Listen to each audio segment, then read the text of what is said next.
Welcome everybody. Today is next level training for lesson 2, prospecting. So I will be pulling this up, sharing my screen. We have some people in the office today that's going to be interacting and going through. If you end up having any questions, shoot me a chat or pop on the screen and ask your question. So here we go. Let me share my screen. Okay, so the objection today. Prospecting. Prospecting is something that should be going on a daily basis when you're in this business. I'm going to move this aside. Okay, my mute is gone. Good. Okay. Objection. The conclusion of the lesson, you'll have gained some sense of emotional process that prospects and clients go through during this transaction. Staying in touch with your clients and important, diversifying in the real estate market. So the goal here is to learn what are some techniques to prospect. Why do you prospect? How do you prospect? How do you do it to where your client feels that you are a trusted advisor, not a salesperson? Understanding the prospects. Overview of client psychology. Today, consumers are driven by research. By the time they're ready to reach out to you, an HREG sales rep, they've already gone far along in the shopping journey for their new house. So has anybody noticed that most buyers nowadays are getting the information before they're coming to you? They have it. You're not an information gateway anymore. Clients have that stuff out in the world. So when they're coming to you, they're trying to talk with you on an equal level as far as what's going on in the market. But it's the education that you're doing outside of that is why they're coming to you. So you need to make sure you know your contracts. You know what's going on in the local market, that you're able to talk with them. If you don't know, don't lie. Don't sell it to them that, oh, this and that, and you give them a line just to feed them along. Tell them, I haven't heard that one yet. I didn't know about that market, or I didn't hear about that house. Let me get on my system and check it out, and I'll get back to you. That is fine to do all day long. Client called my dad the other day. He's in the car. I'm actually in the car and I can't pull that up on the computer. Why don't I give you a call back in about 15 minutes? What was that address again? Perfect. I'll call you right back. So it happens all the time. He didn't give him a line, like just pulled some random information out. Oh yeah, that's a great house and da-da-da. He just, you caught me at a disadvantage. Let me jump in front of my computer so I can pull up my system so I can check it out for you. Consumers are wiser than ever. They've been bombarded by aggressive marketing messages, and they're empowered with anti-spam and blocker tools. So they're not looking for that type of push. More so than ever, marketing today is about consumer empowerment. Consumers thinking that both their rational and emotional brains, study after study, logic comes into play, yada, yada, yada. Okay, so you guys can read all this. Being able to clearly identify what consumers care about will help you navigate. So constantly asking the questions, what's value to you? What is it that you're trying to accomplish? What is it that I can do for you? So asking those type of questions, they have an idea of what they're trying to accomplish in the real estate world. You can't just push your will on them. You have to ask them questions. What are we trying to accomplish? What are you trying to do? Are you trying to move the property over here? Are you trying to get out of the real estate game? Are you trying to cash out? Are you trying to buy more property? What is it that we're trying to accomplish today? Use the open-ended questions. Who? So you might try to determine a trigger with an open-ended question, not a question with a yes or no, but clients generally will not freely give you the information you need. You'll need to probe deeper to get the objections and concerns they might have. The more you learn about your clients, the better chances you have to develop a stronger relationship. Open-ended questions usually begin with who. So who is this going to benefit? Oh, well, it's me and my brothers that need to sell this property. Okay. Well, what are you trying to do? Well, we need to cash out because my brothers are keeping all the money on the rent, and everybody wants to go their own way and go their own way. Right? Yeah. Yeah. Why? Because they're cheap and they want their money. I'm using it an exact example from 4 days ago. Where did this all come about? How did you find me? How did you find about our company? How did you, and if they're talking about a referral, awesome. You want to know how they found you, or did you find them? Just because if they ended up, a pure example, this guy John apparently referred me. I have no idea who this guy was, but he's an agent out of San Diego that must have found me because I thought I found my client via realtor.com, but really he found me realtor.com and he found me from a referral from another agent. So now I got to do my research to make sure that I tell that agent, thank you for the referral. And how can I help you achieve these goals? Those are open-ended questions. They're not yes, no's. You know, I'm digging, I'm probing for information. You should not be giving advice until you have all 5 categories filled out. Who, what, when, where, why, how. Like at the end of that, once you have all of that data, now you can compile some advice. If you come over the top right in the beginning and start spitting advice and you don't have the data, it might not be relevant to them and they're just gonna be like, you're just talking. You know, it means nothing to me. So understanding your client better. Okay. Home is where the head is. Research shows that consumers struggle to stay rational when buying and selling homes. Has anybody had that experience yet? The client is all over the board. They're up, they're down, they love buying, they hate buying, they want to buy, they don't want to buy. It is a very common emotion when buyers and sellers are looking to move or change or something is going to change in their world. Their head is all over the place. Perfect example. Laura came in today and said, I am so frustrated with my client right now. Her emotions are all over the place. Our job is to keep our emotions low because the lower we go, the lower they come down with you. If you get excited, your client's going to be 10 times worse. So make sure that you're watching your emotions and your body language and when you're talking with them. If you're really, really hyper, they're going to be really stressed out. If you're very just go with the flow, it'll bring to come back down. I don't mean to pick on Laura, but she is an excellent aggressive agent and she's constantly wanting to do the best for her client. But you'll find that actually backing off sometimes and letting the stress come down and just being there more as a guide and holding their hand than demanding, I want you to go do this, this, this, this, this. You're just going to kind of guide them slowly, step by step, baby steps, until you can speed the process up, until they've gotten on your level and they've handed control over. Once they hand control over, you're not asking anymore, you're running with it. But you got to get the trusted advisor to get that control first. Make 2 lists, needs and wants from your client. So you're asking for a buyer and you're starting to talk to them about what they want. If you find yourself showing property for a buyer for a long period of time, stop.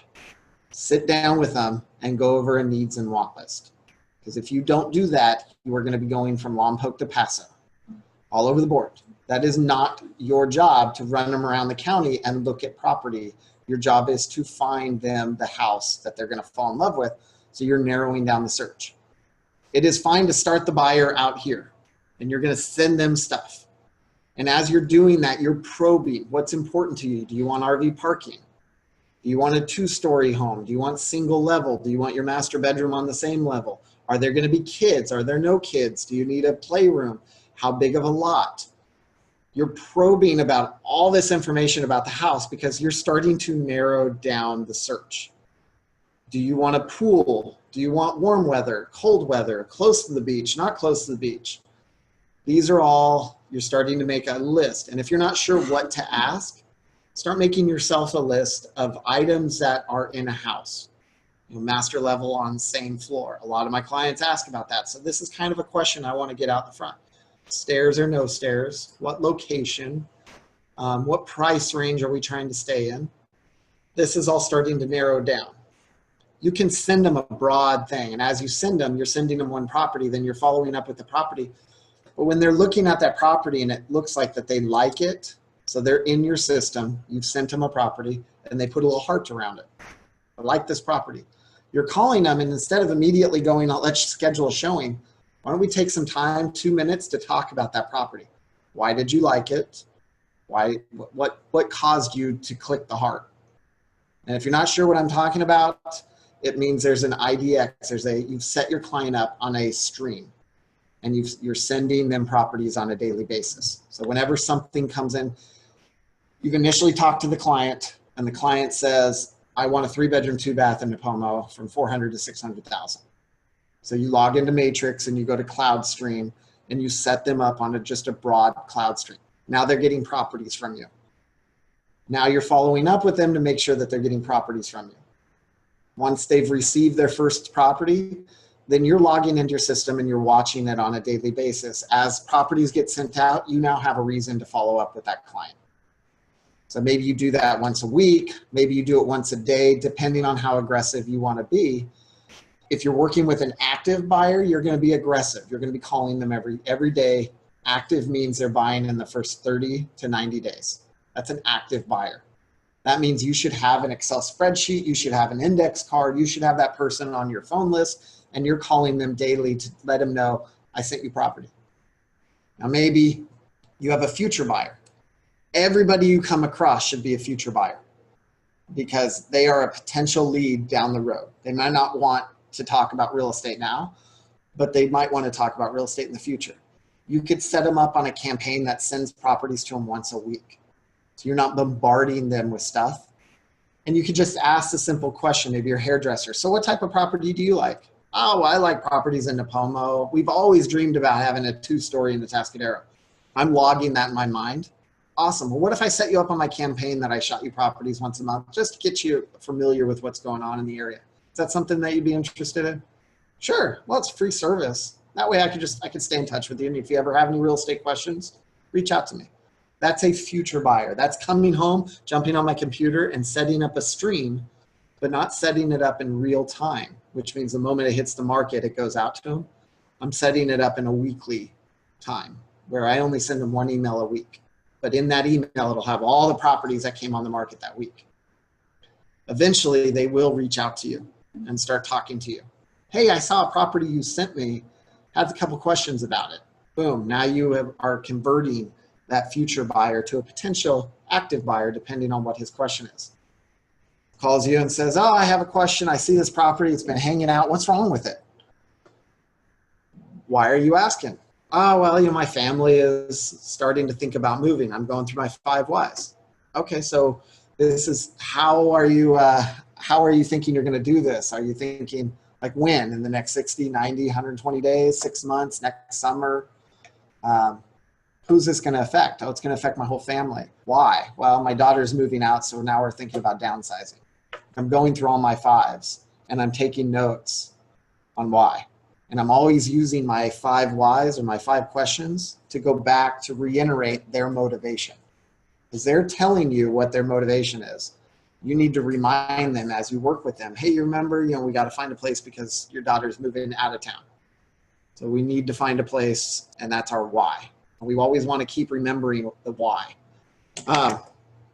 Okay, so make 2 lists, needs and wants. So as you start working with these people, you have 0 to 90 days. These are active buyers. You're calling them, you're sending them properties. After a while, you're going to find it very redundant. You're going to be sending them stuff and they're not answering you. They're not calling you. They're starting to die off and you're going, what's going on? So you need to reach out to them and go, hey, why don't we go through a needs and want list? Obviously, there's something that I'm sending you that's not pulling you in. You're not finding it. So why don't we go through things that you want, an absolute need, because I want to make sure that I'm hitting on these needs. I have to send you the stuff that you need. I need 4 bedrooms. Okay. Well, would an office be considered a 4th bedroom for you? Yeah. So why don't we set this at a 3-bedroom with offices? Because I don't want to miss an opportunity. And they're going, oh, okay, that's a good idea. So now you're starting to build trust with them because you're thinking for their best interest. You're sending me stuff, but it's too expensive. Okay, well, what is too expensive? Oh, well, $500,000 just seems way too much for us. Okay, why? Well, because I don't have any money to put down. Okay, well, I've seen in my notes that I recommended to go talk to a lender. Have you done that yet? Well, no. I just know that 500 is too much. Well, why is 500 too much? Is it the payment on a monthly basis that you're concerned of? Well, yeah, I don't want to spend $4,000 a month. Okay, well, on a $5,000 payment, what if we were able to get it at $2,500 or $2,800? Okay, well, what would I need to do to make that happen? Well, why don't we get a lender on the phone and we can go through the different scenarios with the lender of what you can come in with to lower your payment, what you can not come in with and have a higher payment. What we can do in it when we're writing our offer, can we get the seller to pay for some of these fees? Can we get the seller to pay for a lower interest rate for us? These are scenarios that we can talk to a lender about. That makes sense? It is not your job to try to explain lending.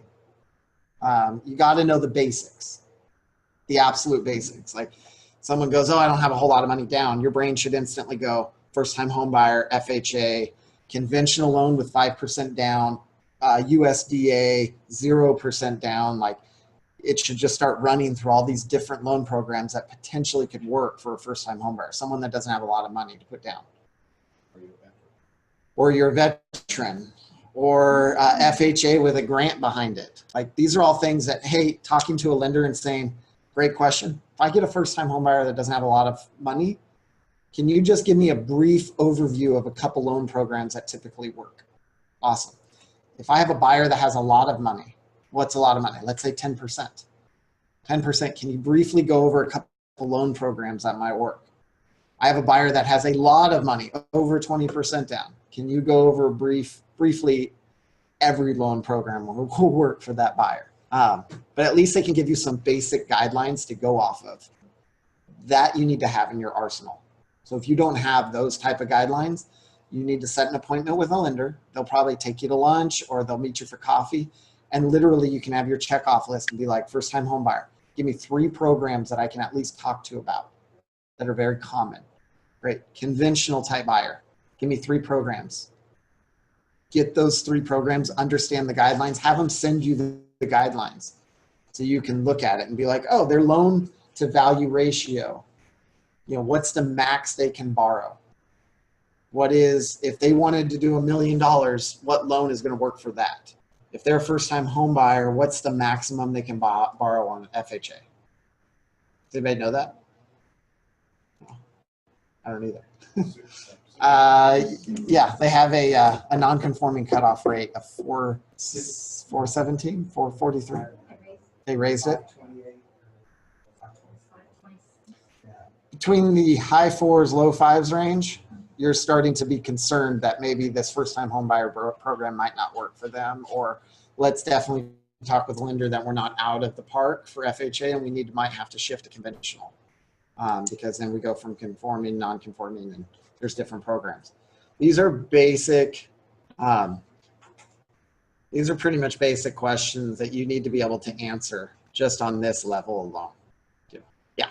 I was just going to say, a couple of the lenders have like links or little break webcasts that teach you these things. Like there's a link for a VA loan just so you have an overall really good understanding. So anyone who's interested, that might be a good way to learn that. If you're newer agents, experienced agents, it makes no difference, but you need to time block, set aside time blocking for education. Even if it's 30 minutes a day, this is my education time. I'm going to focus on learning something new today in the industry. And once you learn that and you feel comfortable that you've learned it and you're proud of yourself that you won, that you learned something, share it with the world. Turn around, get on Facebook, go talk to your friend and be like, dude, I just got done with my education this week. This is what I learned. This is why it's beneficial. I'm excited that I'm getting better and better at my industry. That's it. You're not selling anything. You're just informing them. Because the more you do that, the more that your peers and your people, your sphere of influence look at you as a trusted advisor. He's taking it very seriously. He's really trying to take, you're not just out there slinging homes and asking for the business. You're going, I can actually help because of my education in this industry. I'm not just somebody that jumped in that's trying to sell a bunch of homes right out of the gate and chase the transaction. I'm here for the long haul. Talk to me about what your needs are because I want future business as well. I don't want to just do this one transaction with you. I want to be your agent. I want to always be your agent. You should not have to look for anyone else because I am your resource. That's how you build a business in this industry. If you get a transaction and you have no relationship with that person, you're always going to be chasing a transaction. You always want the transactions, but you have to build the relationship or else you will not get future business, which means you are always going to be chasing the transaction. And that's tough. That's how agents die. You know, that's why we have a big turnover rate, because there's enough agents out there chasing the transaction. And that's where the client just looks at you as and devalues you. He goes, nah, you know, they're just, no. You need to be the trusted advisor. Okay. Introduction. So I think I kind of went through this. Okay, so there's two types of prospecting, passive and active. Does anybody know the difference between passive and active? Give me an example. What's a passive versus active? Okay, what would that? That's passive. Postcards, passive. Postcards, passive. Yeah. On the phone. On the phone, active. Door knocking. Door knocking is actually, my coach calls that passive too. Okay, so we'll go through this. All right, so you write down, you want a mix of passive and active.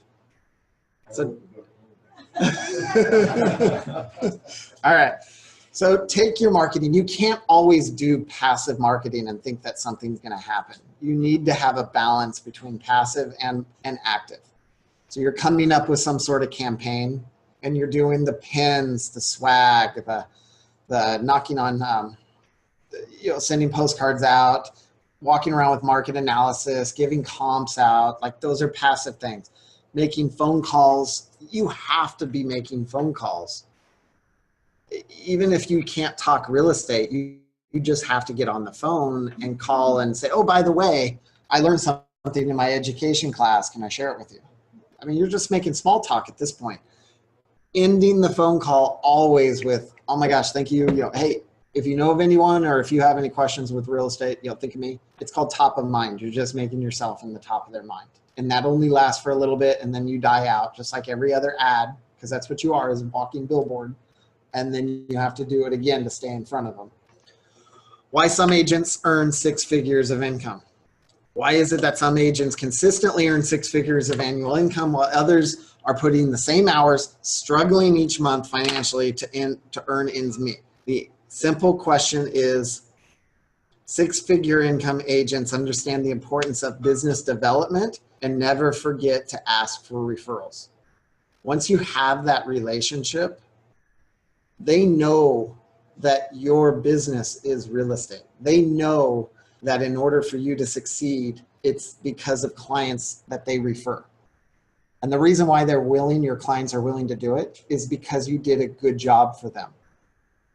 You know, your client, who was it that just said Sherry? Sherry. Is she having an issue with writing a testimonial for you? No.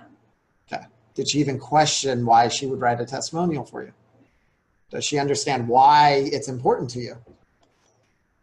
She didn't have to sell Sherry on like forcing her to do it. Sherry was more than happy to do it because we didn't just push our agenda on her. She had a need and we walked her through how we are going to help take the stress away and help take control over and help make this a reality, because she didn't know what to do because there's so much in the real estate. She didn't want to do the wrong thing.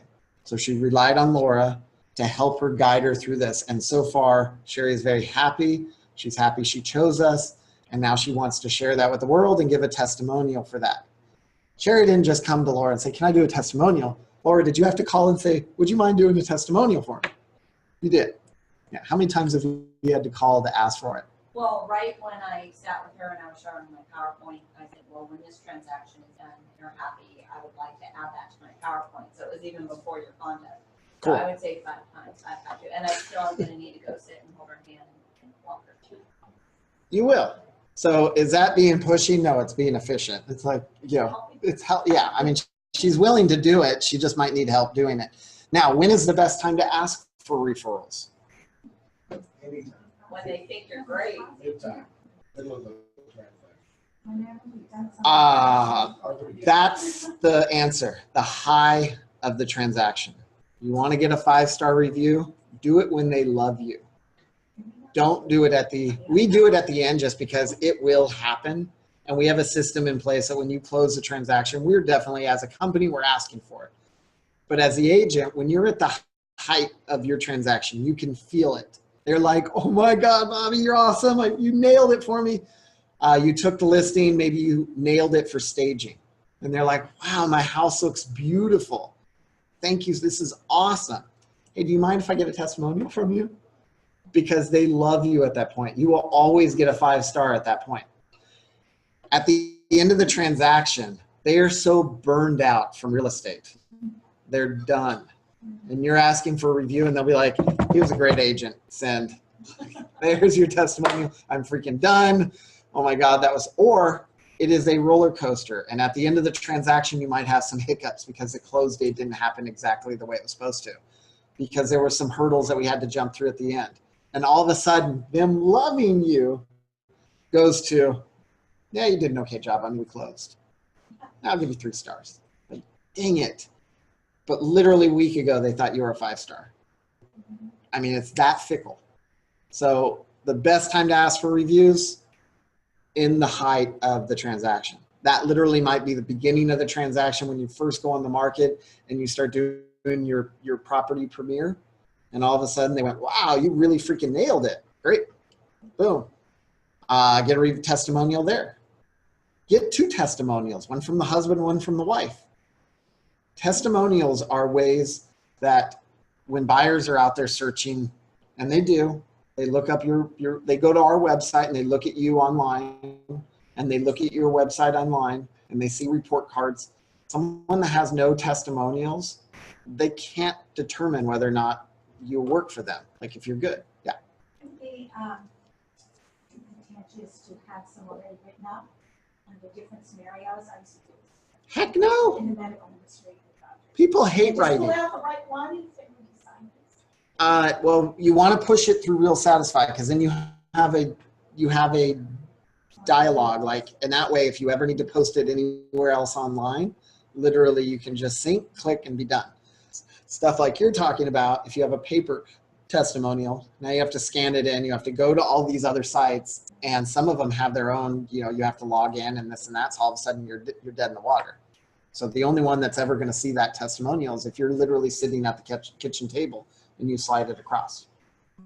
Whereas the system I have in place goes out to the mass media.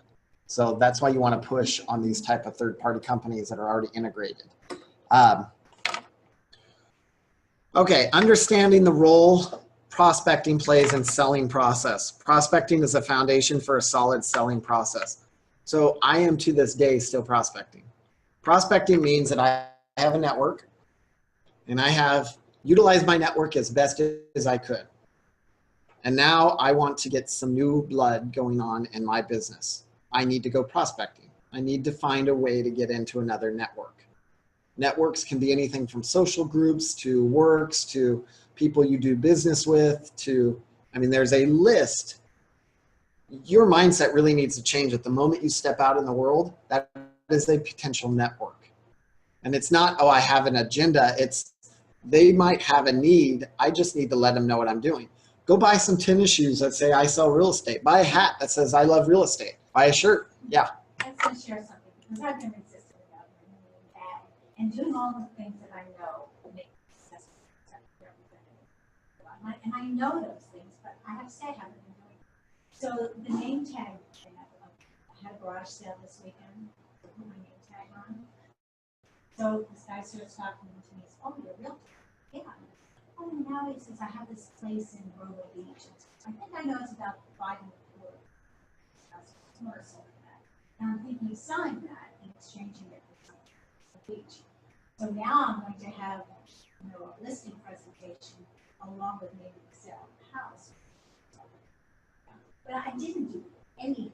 And then another one came over. She says, "I'm not ready. I'm not." She says, "I just came back from lunch." She says, "Okay, a realtor." She says, "Oh, you know, so many people from downtown always come here and they're always thinking about moving here in your cards." I didn't do anything, It's free It advertising. was just this. Did you hear the Linda story? It was Yes, I know. That's why I wore it. Yeah, that's awesome. That's why I wore it. That is an awesome win for the week of just you getting out of your comfort zone, trying something that you normally don't do, and all of a sudden having success because of it. That is not a solicitation. That person came and went, you carry yourself well. I want to ask you some questions. You must have impressed him when you talked. And he said, "Great, let's meet and we'll talk about needs or services." I said, "You're working with them." Well, I have to work with Keenan Group on my other property. So here I'm talking to this guy as an investor. He says, I saw you working with him now, and he says, no, they don't even know I'm doing this. Yeah. And I said, oh, great. I said, let's meet, see if you want to hire me. I said, but if you're going to go with them, I said, let me know. I said, because it's a small town, and you don't want to work on it. Give me the opportunity to tell you what I can do.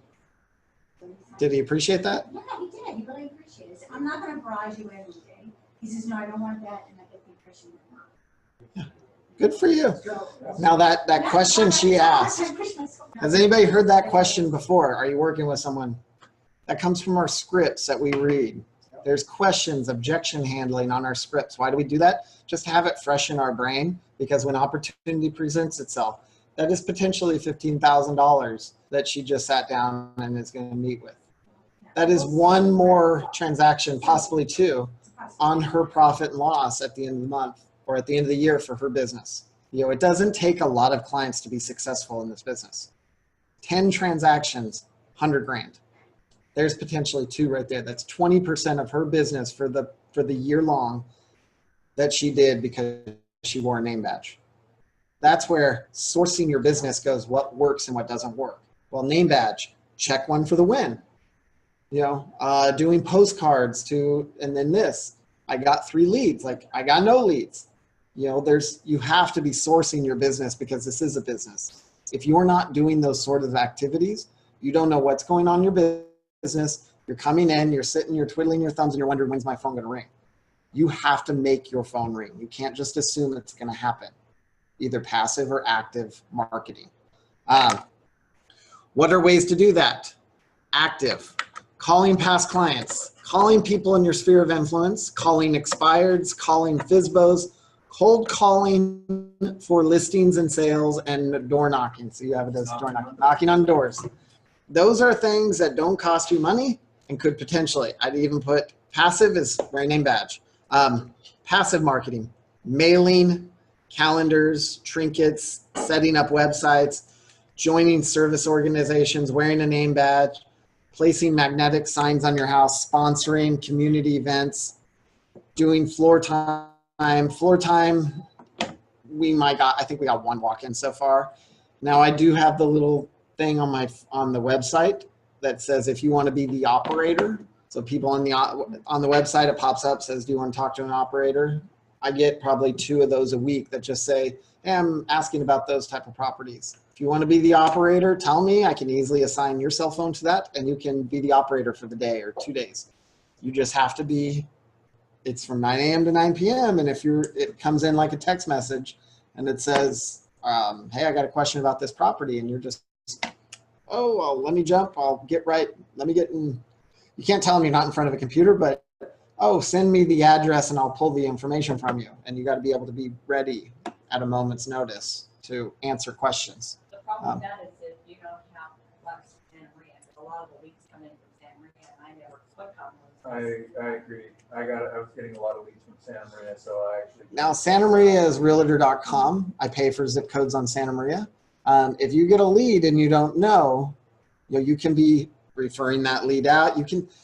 I can make an appointment without ever even looking at a property by doing the objection handling of asking questions and saying, great, so what is it? What is it that you're looking for? Excellent. Yes, there's a lot of good properties in Santa Maria. Why are you looking in Santa Maria? Awesome. Okay. What's your email address? I'm going to put together a campaign for you and send you over some more properties. I'll also answer all your questions, what you have. What are the questions that you have on that Santa Maria property? Excellent, excellent. And why'd you choose that one? Awesome. And if I find you other ones that look comparable, would you like to know information about those? Absolutely.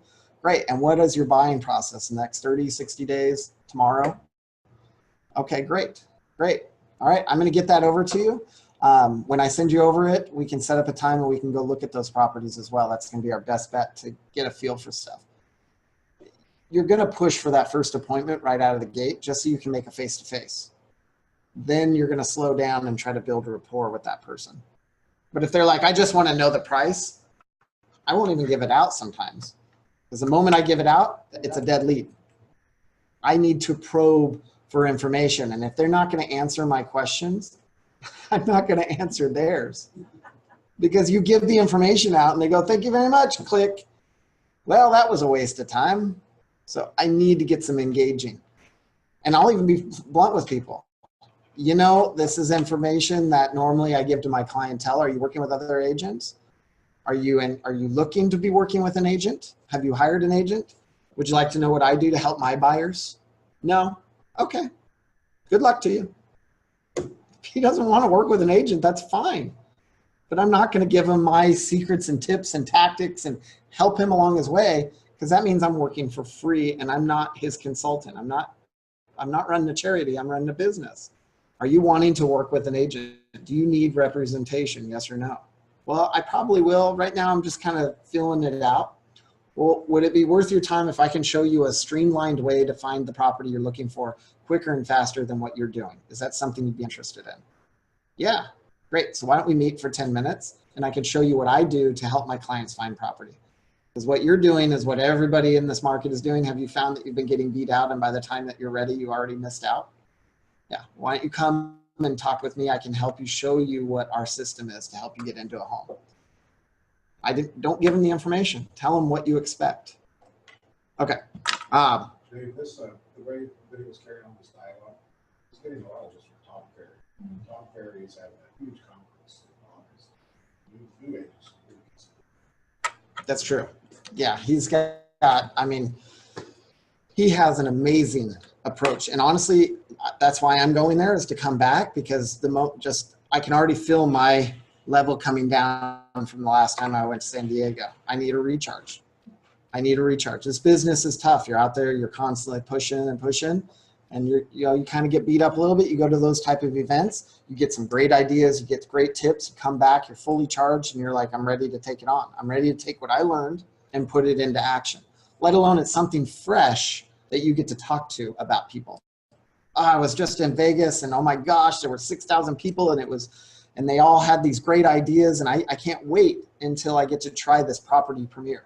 And a client goes, what's that? Oh my God, let me tell you about it. It's gonna be awesome. I'm gonna have 5 people there. We're gonna have a lender. We're gonna have wine and cheese. We're gonna blow your house out of the water, and it'll create a bidding war. Oh my God, that sounds exciting. I can't wait to see that happen. Great, let's take the listing so I can get started. That is pretty much how Laura got her client. That was a big push on, she was excited about the property premiere. Hosting open houses. If you don't have business, we have a plethora of listings right now, and they're just sitting Monday through Wednesday, Thursday. If you're sitting at the office, go sit at an open house, because you're going to get more business sitting at the open house than you will here. Have the house, open it up for 3 hours, take your laptop. If it's a homeowner, find out if you can get their Wi-Fi, set up shop. Literally set up shop for 3 hours and hang out there. You'll get people that want to walk and talk real estate with you. And now you have a new client. So you don't have to do open houses just Friday, Saturday, Sunday, or on the weekends. You can do it on Wednesday afternoon, maybe when people are getting off work. Set up an open house right at 8:30, right when parents are dropping kids off, especially if you're around a school or something. Set up shop. They're dropping the kids off. They're on their way out. Oh, I'm going to stop and check this house out. Okay. Questions? Anybody have anything so far? I keep going. How am I doing on time? I got 20 minutes to make it through 20 pages. Sweet. I think did we break prospecting up into 2 sessions? Okay, so I just need to make it to like page 15. Think about the last time you went to the store, you made a purchase, started browsing with those products. A salesperson probably approached you with the standard, can I help you?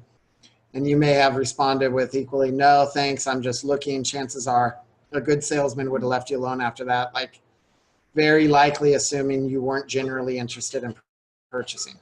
Most people, salespeople and customers alike, are surprised to learn over 2/3 of shoppers who gave you the just looking response ended up purchasing a product within a week. So let's say you're planning on buying something, a new fridge, generally not the one. You'll probably want to go to a number of stores and shop products first. If you tell a salesperson at the second store that you're just looking, you may then go to a third store and decide you're ready to buy. So always keep that in mind when you're talking to clients, especially if they came and talked to you about real estate and you said, oh, what can I help you with? And they go, oh, I'm just kind of shopping or whatever. I'm just browsing. We're just thinking at this point. You can't let that lead go. You have to stay top of mind with that. Hey, remember I talked to you last week about you were just thinking about real estate? Well, a couple things changed this week. Interest rates went up, interest rates went down. New property came on the market. I learned something new in the real estate market. I learned something new in the investing. Doesn't matter. It's blah, blah, blah, blah, blah. It's all just blah, blah, blah, blah, blah. But you have to do that to stay in front of them. Imagine the salesperson at the second store who took the time to determine the specific needs, wrote down the contact information, and followed up with them. Majority of this business is follow up. All follow up. Off topic. I did not get that listing in Black Sage. What? Did not get it. So I go through the same trials and tribulations that you guys go through. I'd say I would thought for sure it was- Did you video it? I did not. Did not. What happened? What did he tell you? I went off topic. I couldn't get back on my listing presentation. Got hit with I feel that I should have converted at the moment he asked about the 4%.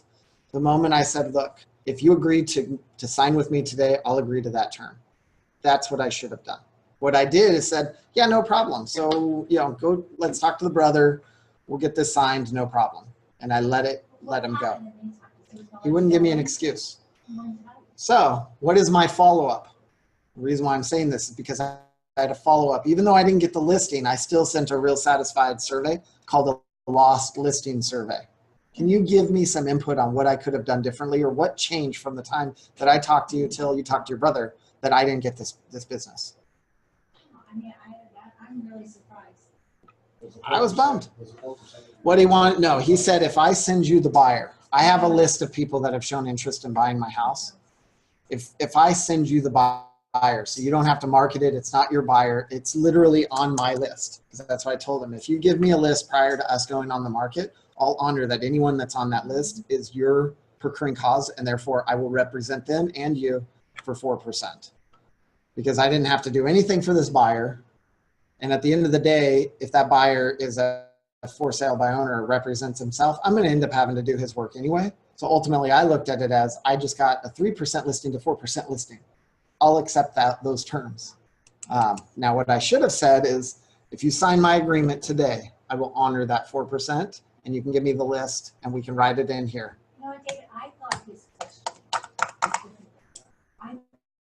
question was, will you do the 4% if it was somebody within your agency? No. So that you would get- I wouldn't agree to that because that means I'm negotiating your guys'. I thought that's So I would have clarified with the list, saying anyone on this list, and the term that I would have wrote on the contract says addendum 1, any buyer listed on addendum 1 would be represented by Hubbell, and total commission to be 4%. Therefore, anyone not on this list, the commission reverts back to the 5%. He would not do a 6. He did agree to a 5. And yeah, it's not my place to negotiate under the umbrella of you guys. So I have to, that's when you specify what dual agency means. And anytime they talk about, well, what if you represent the buyer? I always take them down the road. Well, I might be working with that buyer for 4 months, so I have time vested, and that's actually what I'm getting compensated for. Now, what he's trying to do is say, I'm going to bring you a buyer. I don't have time invested in that. So I'm okay with that clause. It makes sense to me. You know for a fact you didn't get it? Or is he still thinking? Right now, he just said he's out of market. He didn't give me an excuse why, but I'm not going to be surprised that it's going to show up with a discount or something, because he was shopping with a FSBO. He took my knowledge, my data, and he'll run with it. I would have signed. I mean, I thought you were amazing. That was amazing too. I even said I'm amazing. He's like cocky, and I went, no, educated. He talked with the other brother who wasn't there. Yep. Was that So something you asked him before you went? Did you say I did, it's all part and of I could have used that as my reasoning. That said, John, when we spoke on the phone, you said if I came and knocked your socks off, you'd sign with me on the spot. So are you ready to sign? And he goes, well, would you do it at 4? And I should have said, if you sign with me right now, I'll honor that. And I did. Yeah. So I didn't, the way that I ended it was more, is there anything I could do to get you to sign this today? Which is more of a desperation, which kills my leverage, which kills my whole demeanor when talking to them. Because they're hiring me to be confident and good. And the moment he said, I'm not ready to sign this yet, I went, can you sign it, please? Like, you know, and that just, it's like the dating world. I haven't been in it in a while, but I remember you can't chase. You kind of have to play hard to get. You got to play hard to get, or else they go, I'm in control, haha, you know, and da, da, da. So the moment I twisted and asked that question, like, can you please sign my contract? I lost it. I lost it. And I lost my edge and I lost my swagger. Like, I did. Sounds like you already had some lead in his own. Yeah, I think he had some, so the thing is, yeah, I go through the same things you do. I don't get all of them, but it's a numbers game. You're setting up appointments. If you're not out showing the plan, you're not out getting those listings signed because you're not going to get all of them, no matter what you say. You're not. All right. I guess the right question would be, when those leads fall off the table with him, would he be interested in coming back at 4%? If you know, those leads that he has, those Sure. leads that he has, those all fall out of the game. I said, are you still open to me bringing you buyers? Are you still wanting to sell your property? Are you open to having buyers? And he goes, at this moment in time, I think we're actually just out of market and taken. So something happened with the brother that they're disputing, putting it on the market. I said, hey, I appreciate it. I didn't get angry with him. I said, I appreciate your time. I respect your decision. Let me know if there's anything I can do. It was a little bitter. It was a little bummed. I hate when that happens because you're like, if I hit not getting the question answered of what could I have done, or was it me that you're not hiring, or this, that means it's festering in me right now. And you got to learn to let it go. You got to learn to let it go. Let your survey go out and just rely on the fact that the survey went out and that's the best you can do. My survey was very like, I respect your decision, but could you do a quick survey of how I can better my business and why you didn't choose to go with me? And I feel that that's all I can do. So move on and get to this week. I did get a new listing though, so I kind of balanced it out. Yeah. Schedule a minimum of 2 hours a day for phone calls. If you come into the office, if you don't have a game plan of what you're going to do, you're not going to continue to grow. You're going to stay flat. You have to set up your time on Sunday night. What is my game plan for the week? I'm going to do this, I'm going to do this, I'm going to do this, and I'm going to do this. I don't care if it's just I'm going to do this. You have to set time aside that says I'm going to do my education. It's for an hour. I'm going to learn about lending this week. I'm going to learn about title next week, and I'm going to learn about the home inspections the following week. I'm going to learn something. I'm going to set 30 minutes aside. Then I'm going to have to do some sort of marketing, active or passive. If you do active one week, do passive next week. But do something and write it down. I'm going to do it. And hold yourself accountable that I am going to do this from this time to this time. Then I'm going to make my calls from this time to this time. Then I'm going to enjoy my life and my family and my friends from this time to this time. But I'm going to time block what my week is going to look like. Because this is a business. It is, if you're not running it like a business, if you're not running this like a job, a 9 to 5, you will go and find a job. You will get a job because you will not make any money in this business. The phone is not going to just automatically read because you got your license. No one cares. Unfortunately, we care. But I'm not here to pay your bills. You know, your clients, you need to get business. You have to get business. This is a business. You have to treat it like a business. Don't shoot from the hip when it comes to scripts. Take the time that you have now in your downtime to get prepared, because you're going to have one opportunity to do good. And if you miss it, it might take another 30 days before another opportunity arises. It does not take a lot of opportunities in this business to be successful. That's why they're so important. When I miss Black Sage, it's like, that could have been my listing. That could have opened up doors to other listings. That could have been that one. It's like that one client might all it takes. Dad had a client, he did 9 transactions with him in a year because he did one client. You never know where the opportunity is going to present itself, but you have to be on your A game. And right now you got downtime, you better be sharpening your tools in your A game. How am I going to answer questions? If I get hit with this question, how am I going to answer it? And I'm going to practice that over and over again so it makes it muscle memory. When I got somebody ready to write an offer, I'm going to know how to write an offer. I'm going to take a blank offer home and I'm going to fill it out to the best I can. And I'm going to understand. I'm going to read that whole entire offer so I understand it. And I'm going to fill it out. And then I'm going to make up a scenario that a buyer wants this property and this property, and I'm going to write an offer for it, just as a scenario. So I'm going to practice. These are the things that you're practicing on your off time. Think of this as like you're an agent, you're a star, you are the superstar. They didn't become superstars because they just became. All of that practice and it's the same thing. You need to go to the gym. You need to do this. If you're going to be a superstar, like you have to practice your scripts. You have to have your objections ready. You have to be able to know how to write an offer. You have to be able to turn a situation and answer questions immediately. These are all things that at that moment in time when the opportunity presents itself, you have to be on your A game. Well, that's qualifying your prospect at a minimum range. Unfortunately, not every prospect will be interested or qualified financially to purchase a home. Successful agents don't waste time chasing after low probability prospects. They put them in the future clients and they let the future task happen.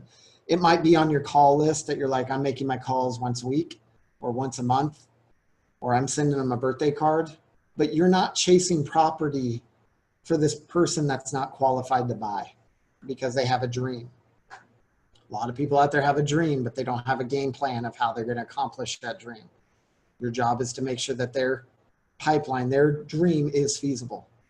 And by doing that, they need to know where their financing's coming. They need to know they have a job.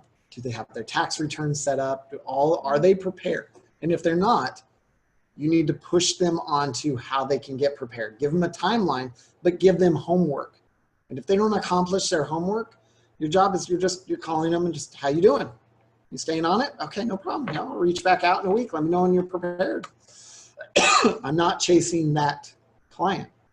I'm going to go out, wear my name badge, and find the people that are ready now. Because you need people now. Future is a pipeline. Now is what gets you staying in this business. If you're not making a paycheck every month, it's going to get tough. Don't take rejection personally. I got rejected. It sucks. I thought about it. I think I popped a beer, called it good, and moved on in life. Called it good. It happens. The best, the worst, doesn't matter. Don't take it personal. It's not personal to you. There's a lot of options out there for sellers can do and buyers. If I'm looking for how could I do something better? Obviously, the way that I communicated to him, he didn't find the value that I was hoping he could have found. So what can I change in the way that I communicated to him to where I expressed my value as an agent? For majority of agents prospecting for new business, without doubt, that most challenging and stressful aspect of the selling process. Selling is a contact sport, and daily prospecting for new business is the key to an agent's long-term financial success. So if you're just hanging out and you're not prospecting, then you aren't probably going to make it in this business. I mean, you will end up dying out. You're going to end up starving or hungry. Then you're going to end up starting a part-time job, and then all of a sudden that part-time job is pulling away from your business, and you might get one sale a year. Awesome. Not saying that's a bad thing, but anyone in this room right now that's probably here because they want to make this some serious money, then you need to treat this, you need to start figuring out your time block and how you're going to prospect and how you're going to make your phone calls and when you're going to show the plan. You're going to show the listing plan. My last, it was called Show the Plan. Just showing the plan, man. I want to show the plan every day. Like, I don't want to make phone calls. I just want to show the plan. I want to set up appointments and show the plan. Show the listing presentation. First impressions are critical. In the morning, throw that name badge on. Buy a hat. Get a shirt. As a professional realtor, you would almost never make a pitch right away. Instead, you'd work and establish rapport with the customer first. So again, if you're just pushing your will on them without figuring out what's important to them, you're going to die. You are a salesperson at that time. and people don't want to hear that. They want to know, how's this going to benefit me? And so you have to figure out what their why is. Okay, so some activities: prospecting, door knocking, phone canvassing, for sale by owner, sphere of influence. I'll tell you right now, your sphere of influence should be an ongoing thing. Oh, I don't have that big of a sphere of influence. Yes, you do. You just haven't thought about it. Like, oh, I'm uncomfortable talking to my friends about real estate. You're not going to talk to them about real estate. You're going to inform them that you are an agent and you're here to help them when they're ready. And you're going to stay top of mind with them, that when they have needs, you want them to come to you. How do you continue that conversation? Again, get creative. You learn something new in the industry, and maybe you've categorized your sphere of influence as futures. You've talked to everybody in your network, and out of your network, you've only gotten 3 people that are actually 30 to 90 days active, which means those are the people I'm calling all the time. But everybody else is future. Bobby called a client of his, big client. What'd you talk to him about? Hey, where are you at right now? How's McDonald's? You flipping burgers? Like, we had looked at some stuff in Shell Beach, and then he got crazy busy. We made an offer on one, it fell through. He got kind of deflated, so went out and bought 7 or 8 more McDonald's. So he got super busy, and then I'm looking for another client in Shell Beach, and he can't find exactly what he wants, but I'm finding all this stuff in Shell Beach. So I reached out to David and I were coming home the other day after an appointment. I called John up on the phone and just, hey, I got an opportunity to go look at one in Shell Beach. It's not on the market yet. If you're interested, he said, yeah, let me take a look. I've been busy, blah, blah, blah. And he goes, oh, I got a buddy that's might move here to Napomo. Can, you get a house in Napomo for under 5? And I go, yes, you can. So literally next morning came home, looked, sent him over a couple. So, he's now engaged again. And, yeah. see those words, engaged. That's how you categorize your pipeline. Active, engaged, future, dead. You're categorizing your pipeline. So the first thing to do is talk to your sphere and start categorizing your sphere, because you don't want to talk to future people every day because you're going to burn them out. They've already expressed that they're future. Right? You've asked the questions, are you in the market, or do you know anything, or ever have any real estate needs? And they're like, nah, I'm happy. Oh, you own a home? That's awesome. How long have you owned it? Great. Would you like, market analysis and equity? Would you like to know how much equity you have in the property? These are things, as a new business owner, I'm offering to my clients to just kind of promote my company right now. Can you think of anybody that would like this? No. Okay, would you mind? I'm going to throw you on my mailer just to let you know on what's going on in the market. What would you prefer, an email or a mail? Send me an email, or you don't even ask the question, just do it. Like, no one's going to care that they get 1 email a month from you. You're not slamming them with emails every day. So one technique is, I sent them an email. I do a call. Hey, did you see my email? I shot you last week. It was just talking about the changes in the market right now. Again, just wanted to let you know, I'm your go-to guy. You have any questions, you let me know. Any questions in real estate going on? How's it going in your world? Try not to start the conversation with I.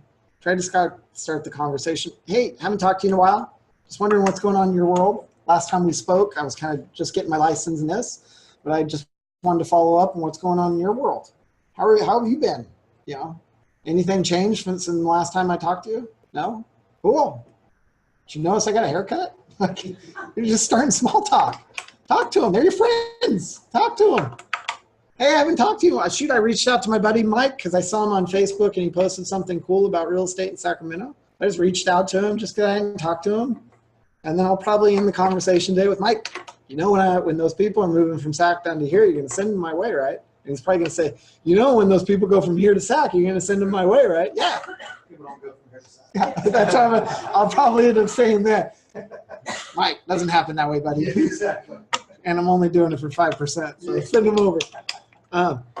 You're just going to talk to them. And eventually, you're going to spark something of interest with them. Try to figure out what's going on in their world. Try to figure out what's changing in their world. And then try to figure out, how can I help? How does that relate into mine? Oh man, I came into some inheritance and I have some money and I don't know what to do with it. Yeah, I know what to do with it. You should buy some real estate. You should put it into investment. Secure your property, secure your asset in a tangible asset, a property, a real property, and start collecting income on that property. Why don't we sit down and let me tell you about the real estate world and how you can make money in it? You know, why not? That's the whole investment side of it. Anybody else have any suggestions? These are the small, like, you got to just get creative, but the reason why you don't want to do it is because you're scared of doing it, because you're scared of rejection. That's something that you just have to step past and say, my friends are not going to reject me. I'm not going to solicit my friends and push my will on them. I want to find out what's going on in their world, and I'm going to ask and find out how I can make their world better with what I have to do. You know, and no one's going to disrespect you for that. They're going to be like, cool, no, I'm good right now, Noah, but thanks for checking in. Hey, you mind if I check in with you again in the future? I just got you. I want to stay top of mind. Tell them your intent. I just want to stay in front of you. So if you ever have questions, I'm here for you. I'm your go-to guy. You good with that? Cool. I'll call you in, say, like a month or so and just check in and see how things are going. I've never had a client tell me, don't call me. It's my friend. Like, it's someone I've known or somehow I meet them. Yeah. And lesson one, we had a great the last semester. In lesson one, there's samples of letters that you can send out to your new folks, the new agents. We then just getting started again. We're sample letters in the years. Yeah. And they're professional and they're great. I mean, people appreciate that stuff. And then going through, and once you get somebody that just bites a little bit, you're just like, hey, I'm going to throw you on my campaign where you'll get an email from me once a month, once a week, and I'll just share with you what's going on. Or I'll send you a portal link and you can search the market all day long. Feel free to use my website to do that. I'm happy to provide that to you. Okay. Can I ask Yes. for your help on something with this? So I had a friend say, my neighbor across the street's doing a for sale by owner, you should call her. I just checked MLS, the damn thing's listed agent now. But when I went on Craigslist, I called the number to get in touch with the owner, and it went right to a real estate agent. So But now it's listed with a different agency altogether. How could I?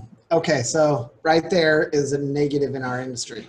So researching and doing research, if it's listed on the MLS with one agent, but it's posted in Craigslist under another agent, the agent that's posted in Craigslist either have gotten permission from this person, or they're under the same brokerage, or this person just took it upon themselves to post that. And if it was my listing, I would call and file a complaint with this person because they didn't get my authorization. They don't have authorization from the seller to push this information out there on their behalf. So it's a violation, but it does happen. And it's our job as broker owners to try to clean that stuff up. And it doesn't happen with our listings. So whereas some brokers let it slip or they don't watch their business that well, I will never let one of your listings be promoted by another agent without getting permission from us and the seller first, because that could piss the seller I off. just like backed off as soon as it went to this agent, like, oh, I can't solicit if there's already an agency. That's correct, you can't. So the first thing you did, you got the information from a friend. First thing you need to do is validate that information, because that's how hearsay starts. That's, you know, people talk all the time, but they don't have all the facts. And then I went on Craigslist to validate Jump on. it, and Craigslist then is not the source to validate. The MLS is the source to validate. It wasn't on MLS, so it just went on 4 days. Perfect. So it wasn't on the MLS. You double checked everything. Now I'm reaching out to the direct source, which is the owner. Hey, just wondering, I saw that, and you're using your script called the for sale by owner going, hey, I saw your house is listing on the market or for sale by owner. I try to stay upfront with everything on the market right now, and I'd like to know more about your house. Is there something I can, you know, can you talk? Great. Tell me about your kitchen. Tell me about your bath. Da, da, da. Why didn't you choose to use an agent? How'd you determine your price? Go down the script. Great. Well, at this point, I feel now's the time that we should meet so I can come over and look at the property. And now I'm coming over to show them what I can do to help them sell their property quicker and more efficiently. Tom Ferry scripts, it literally takes it to, I'm calling about the house, to converting to now I'm calling about why I can help you. The objection handling on the field island is It is. Now, if there's an agent, you know, you can contact the seller or you can contact the agent. If it's on the MLS, it's dead.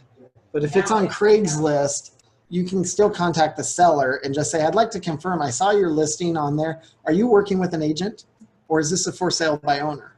Well, you know, whatever they say. Now you can take it which direction. I didn't know ethically I can do that. You can't, because you're not soliciting for their business by asking that one question. You're confirming, I need to know whether an agent is representing you or not. That's not unethical. Now, the moment she says, oh yes, I listed with XYZ company. Oh, why'd you list with them? Tell you what, why don't we meet and I can show you mine so you can fire them and hire me? That's unethical. Now we're going to arbitrate, yeah, we're going to standards and practices.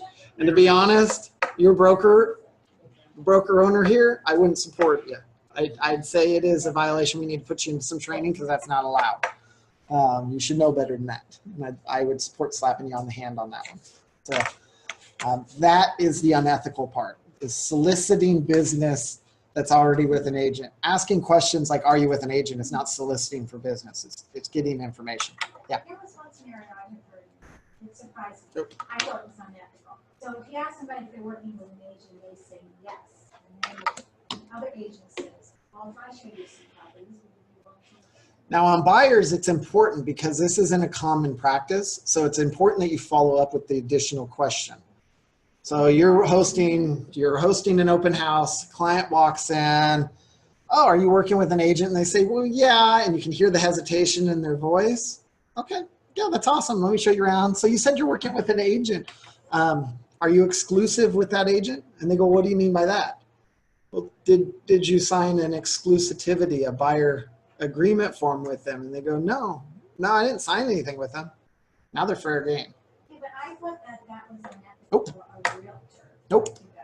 No, because they're not an actual client. Now they may have told that buyer and that agent they did, but they didn't do anything. They didn't do a contract. So it's kind of like that. You will piss agents off. But the buyers can choose whoever they want to. Yes. I know they can have an agent process. And you can explain that concept with them.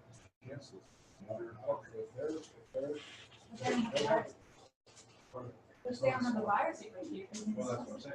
Buyers agree. Yeah. Okay. Listen very carefully. Buyer walks in. Buyer says, I'm working with ABC company. Awesome. So who is it? That's awesome. So are you exclusive with that agent? And they go, what do you mean by that? Did you sign a buyer agreement form? No, I did not. Okay. Well, what a buyer agreement form what that allows us to do is that means that you're exclusive, only working. You actually have a choice to work with any agent you want. I'd be happy to show you what my system is and how I'm able to get you into a house sooner. Or I have other properties. If I have a property coming soon, would you like to know about it? Okay, so I thought it was Yes. unethical, even if they didn't No. have it. Yes. It's not unethical. Technically, it's not unethical at all. This is a small community. And when you start doing that No. routinely, you start doing that routinely. No. I disagree. Our job, just like taking a listing, is taking a client. You can't solicit that you have a client when you haven't done your job. You have a prospect, and the buyer has the right to choose anyone you want. And if another agent calls me and says, you stole my client, I'm going to say, unfortunately, show me the buyer agreement form. You didn't have a client, you had a prospect, and that buyer chose to work with me. So if you should be mad at anybody, you should be mad at yourself for not getting that contract signed. And now, what I would feel comfortable doing, the referral. I would give a referral back. Okay.